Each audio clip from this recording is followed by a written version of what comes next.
अभी शिरडी के साईं बाबा क्या भगवान हैं और क्या उनकी पूजा पाठ हिंदू मंदिरों में जायज है? कृपया इस पर प्रकाश डालें। विराजिए। एक तो ये जवाब खुद ही दे दिए। बहुत हिंदू देवता बढ़ते जा रहे हैं, मैं अंत हूँ, अंतिम मैं हूँ। ठीक। शिरडी का साईं बाबा, उन्होंने पूछा क्या वो भगवान है? आप अगर ये पूछते ना कि क्या वो आदमी भी था पूरा, तो मुझे हंसी नहीं आती, लेकिन डायरेक्ट ही भगवान। थोड़ा सा इस चीज को समझे। आपने किसी जैन मंदिर में साईं बाबा की मूर्ति देखी? किसी बौद्ध मठ में, किसी सिख गुरुद्वारे में, उसकी छोड़िए किसी चर्च में साईं बाबा की मूर्ति देखी? अरे उसको छोड़िए किसी मस्जिद में उसका कैलेंडर भी देखा? केवल हिंदुओं के मंदिर में साईं बाबा की मूर्तियां कह कह करके बिठाई जाती है, पैसा दे दे करके। अब ये बीमारी क्या? अब जरा थोड़ा समझे। साईं बाबा कौन था? सरासर झूठा प्रचार। और मैं जो आपको बात बता रहा हूं बिल्कुल प्रमाणिक, जो साईं बाबा ने खुद ने लिखवाई।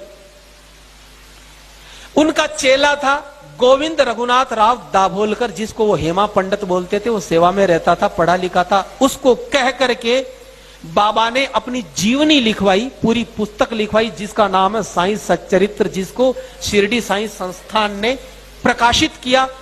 उसमें बिल्कुल जो बातें मैं आपको बता देता हूं, अपनी ओर से मैं कुछ नहीं बताऊंगा, बिल्कुल प्रमाणिक। साईं बाबा भगवान था कि नहीं आपको समझ में आ जाएगा। ये आदमी अफगानिस्तान का पिंडारी मुसलमान था। इसके बाप का नाम था मियां बरहुद्दीन। ये अफगानिस्तान से आए थे। 1838 में साईं बाबा का जन्म हुआ। कहां हुआ? अहमदनगर की एक वेश्या, उसके पास में इसका बाप मियां बरहुद्दीन जो था, वो डकैतों का ग्रुप चलाता था हिंदुस्तान में, लुटेरों का। तो वो अहमदनगर की एक वेश्या के पास रहने लग गया। उससे 2 संतानें हुई, एक लड़की और एक लड़का। लड़के का नाम रखा चांद मियां, और यही व्यक्ति, इसको साईं बाबा अब बोलते हो। जब ये थोड़ा सा बड़ा हुआ तो झोली फैलाने का काम, फेरी लगाने का काम इसको सौंपा। 6 साल की उम्र से 12 साल की उम्र तक इसने झोली घुमाई और रेकी करता था कि कौन से घर को लूटना है। कभी आप देखते हो चद्दर घुमाते हुए? ये काम इनके पास था। 12 साल की उम्र में साईं बाबा पकड़ा गया अंग्रेजों की जेल में। 8 साल तक डकैतों के ग्रुप के साथ ये पकड़ा गया था और 8 साल तक अंग्रेजों की कैद में रहा। इसका बाप भाग गया था। फिर इसके बाप ने अंग्रेजों से समझौता करके छुड़वाया। तो अंग्रेजों ने कहा कि तुम हमारे लिए काम करो, हम तुम्हारे लिए करेंगे, तुम्हारे लड़के को छोड़ देंगे। क्या काम है? बोले कि झांसी की रानी लक्ष्मीबाई को हमें जीतना है। इसके बाप ने हाँ करी। वो व्यक्ति, इसका बाप, झांसी में चला गया और रात को गेट खोला। उसने झांसी की रानी को मरवाने का काम, उसमें सहयोग किया इसके बाप ने। 18 साल की उम्र में अंग्रेजों से समझौता हुआ साईं का, तो साईं को भेजा, पूना में भेजा गया। लोकमान्य तिलक के स्वतंत्रता संग्राम को दबाने के लिए इसको प्रोजेक्ट करके अंग्रेजों ने भेजा पूना में। और लोकमान्य बाल गंगाधर तिलक इतने चतुर थे, वो समझ गए कि ये पाखंड रचा रहा है, ये दुनिया को भटकाएगा। लोकमान्य तिलक ने चौराहे पर पटक करके अपनी जूती से पीटा इस आदमी को। वो जूती पहनते थे आगे से, तीखी तीखी सी, उस नीचे पटक करके पीटा और कहा फिर कभी यहां दिख गया तो जान से मार दूंगा। तो ये आदमी वहां से भागा। बिल्कुल पाखंड का रूप इसने धारण किया लोगों को ठगने के लिए। मैं भूत प्रेत जानता हूं, मैं तंत्र मंत्र जानता हूं, मैं ये करूं, मैं बेटा दूंगा, मैं आरोग्य दूंगा, मैं पैसा दूंगा, पाखंड। फिर ये व्यक्ति शिरडी में आया 20 साल की उम्र में। शिरडी में क्यों, बंबई में क्यों नहीं? क्योंकि शिरडी में, उस क्षेत्र में संत ज्ञानेश्वर हुए थे। वहां के लोग बड़े श्रद्धावान थे, भावुक थे। तो सोचा कि मेरी दुकान चल जाएगी। वहां पर ये आदमी आया और आकर के धीरे धीरे इसने अपना अड्डा जमाया। रोज ये कुरान का पाठ करवाता। इसका शिष्य था अब्दुल बाबा, कुरान का पाठ करवाता।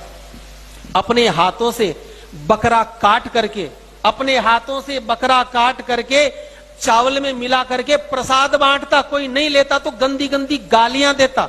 एक बार तो ऐसा हुआ, काका साहेब दीक्षित एकादशी के दिन उनसे बोला कि बकरा लाओ। उन्होंने कहा मैं तो ब्राह्मण हूं, तो गालियां दी, जबरदस्ती मंगवाया और बना करके उसका ब्राह्मण धर्म भ्रष्ट किया, उसको भी बोले खा। एक बार तो ऐसा हुआ शिरडी में हैजा फैल गया, तो वहां के पंचों ने कहा कि ऐसा करो कि कोई जीव हिंसा मत करना ताकि हैजा कंट्रोल में आ जाए। सबने जीव हिंसा बंद कर दी, लेकिन इसने कहा मैं तो काटूंगा। बकरा अपने हाथों से काटता, काट करके चावल में मिला करके सबको प्रसाद बांटता। बोले मैं तो मुसलमान हूं। ये आदमी महीनों महीनों नहाता नहीं था, संडास जाने का डिब्बा, उसी से ये आदमी पानी पीता, चिलम पीता था। सन 1887 में इसको दमे की बीमारी हुई चिलम की वजह से। अपनी दमे की बीमारी ये जिंदगी में कभी ठीक नहीं कर पाया और 1918 में 3 दिन दमे का इसको अटैक आया और 1918 में दशहरे का दिन था, उस दिन ये आदमी मर गया। अब मुझे एक बात बताइए, न तो इसने कोई प्रतिभा थी, न इसमें कोई भक्ति थी, न इसका हिंदू धर्म से कोई लेना देना था। जिंदगी भर ये हिंदू देवी देवताओं को गालियां देता था। जो आपको साईं राम, ओम साईं, ये तो बाद में जोड़े गए केवल मूर्ख बनाने के लिए। 1957 तक इसकी जो कब्र थी, जहां आज मंदिर बना हुआ, यहां केवल मजार थी इसकी। यहां पर अब्दुल बाबा इसका मजार का पैसा लेता था, लेकिन वो मर गया। तब हरि सीताराम दीक्षित नाम के कांग्रेसी नेता थे, उन्होंने इस मजार को अपने कंट्रोल में किया और पैसा लेना शुरू किया। फिर पाखंड की शुरुआत हुई। इंडोनेशिया से ये पूरा का पूरा जो षड्यंत्र चला कि हिंदू मंदिरों को कैसे बर्बाद